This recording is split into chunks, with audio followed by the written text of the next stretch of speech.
Hello guys! Welcome back to my channel.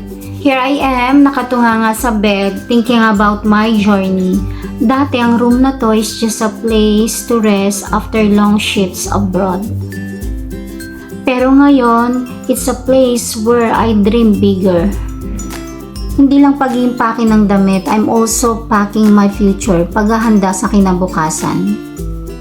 May business plans, mga pangarap sa pamilya. Ilang araw na lang, ibang misyon na. From OFW to entrepreneur.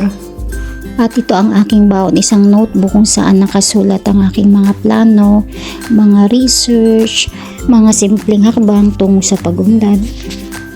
Excited kaya basa-basa lang din.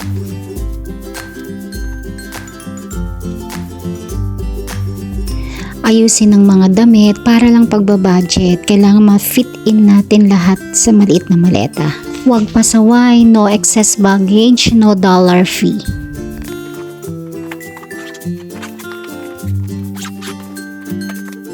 Join me sa pagpack ng mga damit ko sa cabinet. Tara, simulan na natin. Ilang taon kong sinuot ang mga damit na to bilang overseas Filipino worker. Bawat piraso may kasamang sakripisyo at alaala. Sa bawat uniform, sa bawat piraso ng tela, nandyan ang kwento ng pagtitiis, ng pagkakalayo sa pamilya, ng pangarap na unti-unting binuo. Pero ngayon, iba na. Ilang araw na lang mula from overseas Filipino worker to entrepreneur. Ayun no, entrepreneur na ako.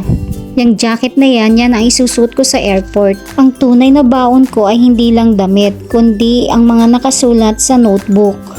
Pero ngayon, oras na para sa bagong kabanata.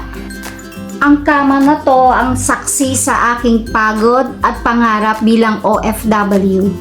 Hindi lang ito pag-uwi, ito ay pagbabalik na may dalang pangarap, pag-asa para sa pamilya at sa komunidad. Balik Pilipinas, balik negosyo, balik pangarap.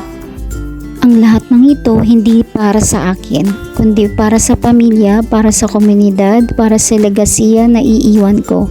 Mula overseas worker, ngayon entrepreneur. Handa na akong magtayo ng pangarap sa sariling bayan.